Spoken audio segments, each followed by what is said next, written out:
창세기 46장.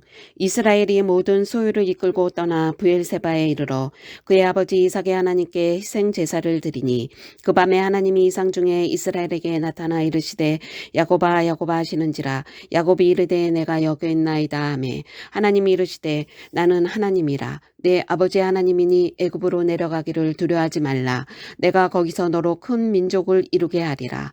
내가 너와 함께 애굽으로 내려가겠고 반드시 너를 인도하여 다시 올라올 것이며, 요셉이 그의 손으로 내 눈을 감기리라 하셨더라. 야곱이 브엘세바에서 떠날새 이스라엘의 아들들이 바로가 그를 태우려고 보낸 수레에 자기들의 아버지 야곱과 자기들의 처자들을 태우고 그들의 가축과 가나안 땅에서 얻은 재물을 이끌었으며, 야곱과 그의 자손들이 다 함께 애굽으로 갔더라. 이와 같이 야곱이 그 아들들과 손자들과 딸들과 손녀들 곧 그의 모든 자손을 데리고 애굽으로 갔더라. 애굽으로 내려간 이스라엘 가족의 이름은 이러하니라. 야곱과 그의 아들들 곧 야곱의 맏아들 루벤의 아들 한옥과 발루와 헤스론과 갈미요, 시몬의 아들은 여무엘과 야민과 오학과 야긴과 스왈과 가나안 여인의 아들 사울이요, 레위의 아들은 게르손과 그학과 무라리요, 유다의 아들 곧 엘가 오난과 셀라와 베레스와 세라니. 엘가 오난은 가나안 땅에서 죽었고 베레스의 아들은 헤스론과 하몰이요, 이사갈의 아들은 돌라와 부하와 욥과 시므론이요, 스불론의 아들은 세렉과 엘론과 얄레엘이니. 이들은 레아가 밧다라람에서 야곱에게 난 자손들이라. 그 딸 디나를 합하여 남자와 여자가 33명이며, 가세의 아들은 시본과 학기와 스니와 에스본과 에리와 아로니와 아렐리요, 아셀의 아들은 임나와 이스와와 이수이와 부리아와 그들의 누이 세라며, 또 부리아의 아들은 헤벨과 말게엘이니.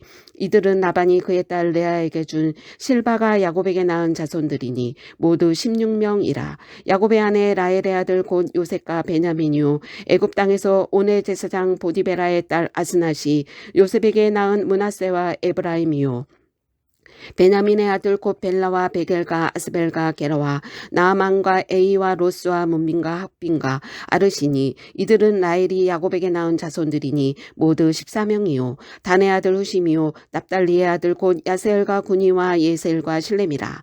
이들은 라반이 그의 딸 라헬에게 준 비라가 야곱에게 낳은 자손들이니 모두 7명이라. 야곱과 함께 애굽에 들어간 자는 야곱의 며느리들 외에 66명이니 이는 다 야곱의 몸에서 태어난 자이며, 애굽에서 요셉이 낳은 아들은 2명이니 야곱의 집사람으로 애굽에 이른 자가 모두 70명이었더라. 야곱이 유다를 요셉에게 미리 보내어 자기를 고센으로 인도하게 하고 다 고센 땅에 이르니, 요셉이 그의 수레를 갖추고 고센으로 올라가서 그의 아버지 이스라엘을 맞으며 그에게 보이고 그의 목을 어긋맞춰 안고 얼마 동안 울매, 이스라엘이 요셉에게 이르되 내가 지금까지 살아있고 내가 네 얼굴을 보았으니 지금 죽어도 조카도다.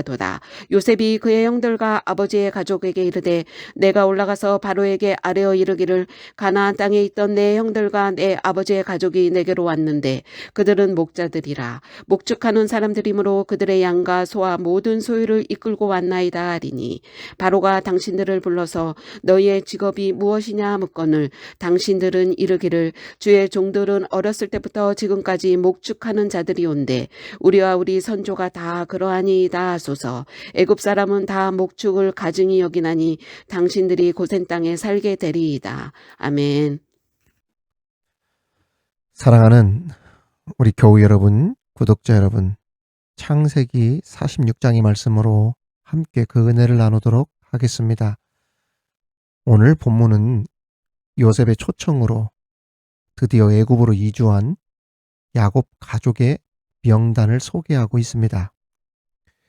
여기에 가나안에서 애굽으로 이주한 야곱 가족의 명단을 소개하는 이유는 하나님의 섭리에 의해 이스라엘 공동체가 어떻게 세워졌고 이루어졌고 이어졌는지, 그 역사가 어떻게 이어져 갔는지 그것을 보여주기 위해서 야곱 가족의 어찌 보면 족보라고 할 수 있죠. 이러한 명단을 소개한 것입니다. 자, 그러면 오늘 야곱 가족 명단을 통해 얻을 수 있는 교훈이 무엇인지 살펴보면서 그 은혜를 함께 나누도록 하겠습니다. 먼저 택한 자들에 대한 하나님의 구원은 완전하고 완벽하다는 것입니다. 가나안에서 애굽으로 이주한 가족의 명단이 오늘 본문에 소개되고 있는데 그 숫자가 몇 명이라고 기록하고 있냐면 70명이었다고 기록하고 있습니다. 그런데 애굽으로 이주한 야곱 가족의 명단을 살펴보면 이미 가나안에서 죽은 사람의 이름까지 기록하고 있는 반면 야곱의 자부들, 그러니까 며느리들의 명단은 생략되어 있는 것을 볼 수 있습니다. 아마도 여기에 야곱 자부들의 명단까지 합치면 애굽으로 이주한 야곱 가족의 수는 훨씬 더 많았을 것으로 추정이 됩니다. 아무튼 애굽 이주 야곱의 가족 수를 70명으로 딱 잘라서 이렇게 소개한 이유가 무엇일까요? 80명이 될 수도 있고 100명이 될 수도 있는데 왜 70명이라고 이렇게 기록했을까요?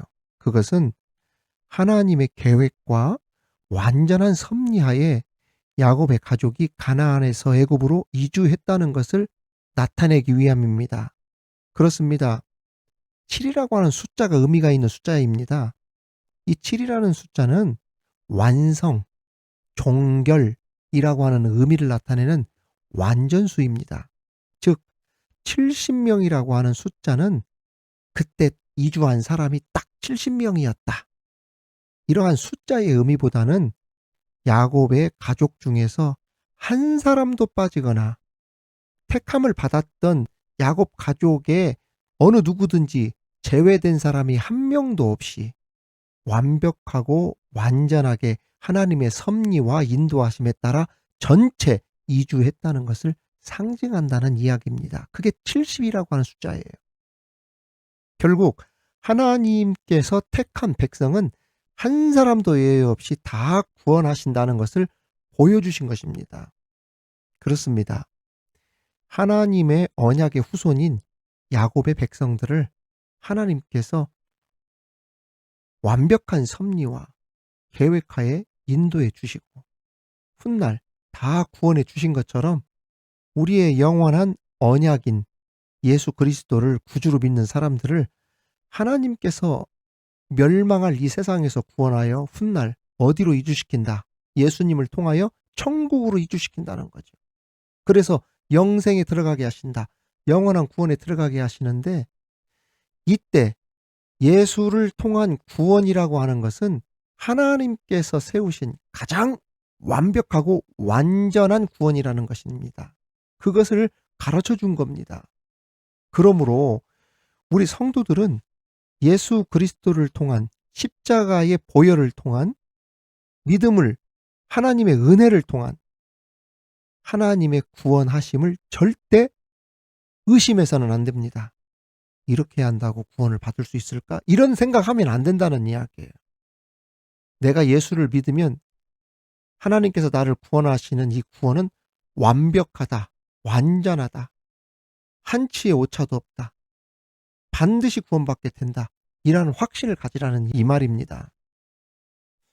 선포되어지는 하나님의 말씀, 성경, 구원에 대해서, 예수님에 대해서, 십자가 보혈에 대해서, 믿음에 대해서, 하나님의 은혜에 대해서 여러분 절대 의심하지 마십시오.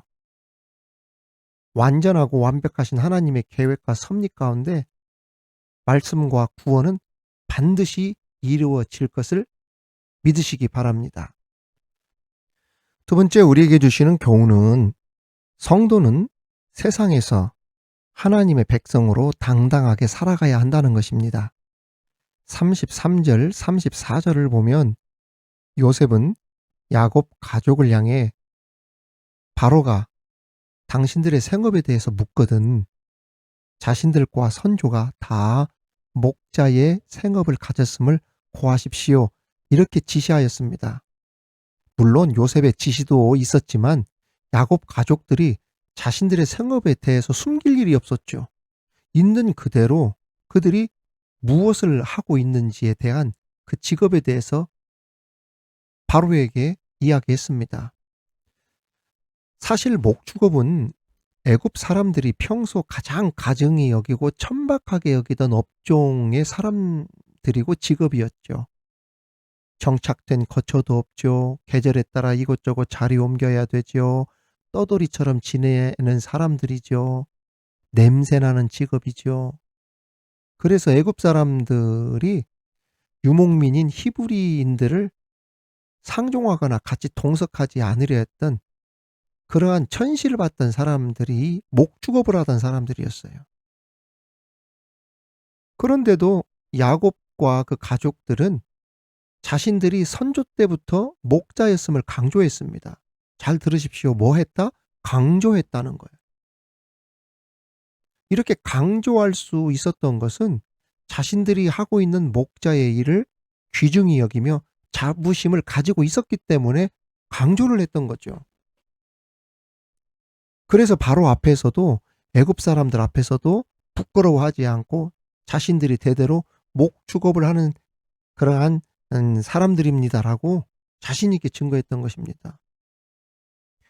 이들이 이렇게까지 부끄러워하지 않고 자부심을 가지면서 자신의 직업에 대해서 이야기할 수 있었던 것은 자신들이 하고 있는 이 목축업이라고 하는 이 직업이 하나님께서 자기들에게 맡기신 것이고 하나님의 명령에 따라 나그네로서의 삶을 살아가야 함을 알았기 때문에 그래서 하나님께서 나그네로서 그 히브리 사람들에게 야곱의 가족 가운데 가장 알맞은 생업이 무엇인가?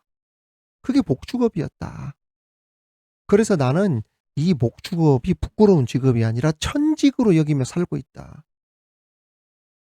그래서 하나님을 믿는 신앙인으로서 자신들의 직업에 대해 부끄러워하기는커녕 오히려 당당하게 떳떳하게 우리는 유목민으로서 목축을 하는 그러한 사람입니다. 이렇게 당당하게 소개했던 것입니다. 이러한 자세는 오늘날 우리 성도들이 본받아야 할 점입니다. 세상이 많이 변해 그런 일이 거의 없지만 과거에는 세상 사람들이 성도들을 예수쟁이라고 비하시켜 부르는 일들이 있었어요. 예배당도 가면은 말입니다. 남자, 여자 딱 그 구분이 되고 막 그랬었단 말이죠. 저도 어렸을 때 교회를 가면은 여자석이 따로 있고 남자석이 이렇게 나눠져 있었어요. 저 어릴 때 그렇게 교회 가면 그랬었다니까요. 그래서 우리보다도 더 아버지 세대 같은 경우는 예배당을 연회당이라고 한다. 예수 믿는다는 것을 막 부끄럽게 생각하고 조롱거리가 되거나 핍박을 당하는 일들이 비일비재 많았단 말입니다. 그러나 신앙의 선조들은 오히려 예수쟁이라고 하는 말을 듣는다는 것을 내가 예수를 잘 믿고 있는 증거라면서 자랑스럽게 여기며 복음을 전하는데 부끄러워하지 않고 주저하지 않았어요. 실제 이런 믿음을 가진 분들이 잘 살펴보면 우리 주변에 많이 있습니다. 예수 믿지 않는 가정에 시집 와서 말로 할 수 없는 영적 싸움을 하면서도 복음을 전하고 눈물로 기도하면서 남편 구원하고 그 가문 다 구원시키고 그리고 직분자 세우고 핍박하던 시부모를 예수 믿게 해서 교회에 다니게 하시다가 천국 가게 만들고 이러한 분들이 있어요. 엄청난 이러한 간증을 가지신 분들이 있단 말이죠. 하나님을 믿고 사는 것이 그렇게 핍박하는 걸 당하는 일인데도 불구하고 복음을 부끄럽게 생각하지 않고 자랑스럽게 여기면서 막 살아갔던 것이죠. 그런데 어떤 성도 가운데는 예수 믿는다고 하면 혹시나 불이익을 당할까, 불편할까, 내가 손해볼까, 부끄러워서 자신이 예수 믿는다는 사실을 숨기기에 급급해야 한 사람들이 있어요. 식사 시간조차 사람들이 볼까봐 감사 기도도 없이 막 식사하는 사람들도 있단 말입니다. 여러분, 이래서는 안 됩니다. 예수 믿는 사람으로서 당당함이 있어야 돼요. 내가 예수 믿는 것을 자랑스럽게 생각하고 확실하게 복음을 증거할 수 있어야 한다는 말입니다. 신명기 31장 6절에 보면 이런 말씀이 있습니다. 너희는 강하고 담대하라. 두려워하지 말라. 그들 앞에서 떨지 말라. 이는 내 하나님 여호와 그가 너와 함께 가시며 결코 너를 떠나지 아니하시며 버리지 아니하실 것임이라 하고라고. 여러분, 두려워하지 마십시오. 떨지 마십시오. 우리 하나님이 우리와 함께 가시면서 우리를 떠나지 아니하시고 우리와 함께 하시면서 무엇이든지 이기게 하여 주실 줄 믿습니다. 하나님의 백성으로 어디를 가더라도 야곱의 가족들이 자신이 무엇을 하느냐 할 때 당당하게 우리는 유목민입니다. 목축을 대대로 하던 사람입니다라고 자신 있게 소개하고 그랬던 것처럼 예수 믿는다는 것, 하나님의 백성이라는 것을 당당하게 증거하며 살 수 있는 그러한 우리 모두 되시기를 주님의 이름으로 축원합니다. 마지막으로 성도는 세상으로부터 자신을 거룩히 구별하는 삶을 살아야 한다는 것입니다. 요셉이 야곱의 가족들에게 자신들을 목축업을 하는 자라고 소개하라고 하는 데에는 또 다른 어떤 이유가 있었습니다. 그것은 가축을 기르는 것을 가증스러운 직업으로 여기던 애굽 사람들로 하여금 애굽 중심으로부터 멀리 떨어진 그 애굽의 그 변방 쪽에 있는 고센 땅에 거주하게 만들려고 한 이유도 이 요셉에게 있었던 거예요. 무슨 말씀인가 하면 애굽의 이방 문화로부터 분리시키기 위한 목적이었던 것입니다. 한마디로 요셉은 야곱의 자손이 하나님의 택한 백성인데 혹시 불신의 더러운 우상의 애굽 문화, 타락한 문화에 동화되지 않을까 싶어서 아예 처음부터 애굽 사람들은 그 목축업하는 사람들을 가증히 여겨서 같이 있으려고 하지 않는다라고 말씀드렸죠. 그래서 의도적으로 분리시켜버린 거예요. 구별해버린 겁니다. 그래서 순수한 여호와의 신앙을 보존하도록 처음부터 계획을 하고 그렇게 했던 것입니다. 여러분, 오늘날 요셉의 이런 노력은 우리 성도들에게 큰 신앙의 도전을 던져줍니다. 세속 문화로부터, 부패하고 타락한 문화로부터 거룩히 구별하여 순수한 신앙을 스스로 잘 지켜나갈 수 있도록 해야 한다는 것입니다. 아무리 믿음이 좋다 해도 세상으로부터 자신을 구별하지 않고 자꾸 가까이 가다 보면 변질이 되거나 순수한 신앙을 잃어버릴 수 있어요. 우리는 요셉의 지혜를 배워야 됩니다. 그래서 세상으로부터 나를 구별할 뿐 아니라 내 신앙을 잘 지켜나갈 수 있는 저와 여러분이 되기를 간절히 바랍니다. 오늘 주신 말씀 기억합시다. 하나님의 말씀과 구원은 완전하고 완벽하다는 것. 그리고 그리스도인으로서 당당한 자세를 가지며 세상으로부터 자신을 거룩하게 구별할 수 있는 우리 모두 되시기를 주님의 이름으로 축원합니다. 우리를 예수 그리스도의 십자가의 죽으심으로 그 흘리신 보혈의 공로로 값없이 의롭다 하심을 얻게 하시고 우리를 구원하여 주시니 감사합니다. 이 세상에 살면서 이미 천국을 소유한 하나님의 자녀로 살게 하시니 이 은혜가 어찌 크지 않을 수 있겠습니까? 하나님, 우리들이 무엇으로 이 크신 하나님의 은혜에 보답해야 할지 진정 무한 감사를 우리 하나님께 올려드립니다. 택한 자들에 대한 하나님의 구원은 불완전한 구원이 아닌 완전할 뿐 아니라 완벽한 구원임을 믿습니다. 절대로 흔들리지 않는 우리들 되게 하여 주시옵소서. 또한 하나님의 자녀로 꿀릴 것 없이 이 세상에 살 때 그리스도인으로서 당당하고 멋지게 살아가게 하여 주옵시며 구별된 사람으로 본을 보이며 주님의 영광을 나타내며 살게 하여 주옵소서. 오늘도 주님의 말씀 따라 승리의 삶을 살길 간절히 바라며 예수 그리스도의 이름으로 기도하옵나이다. 아멘.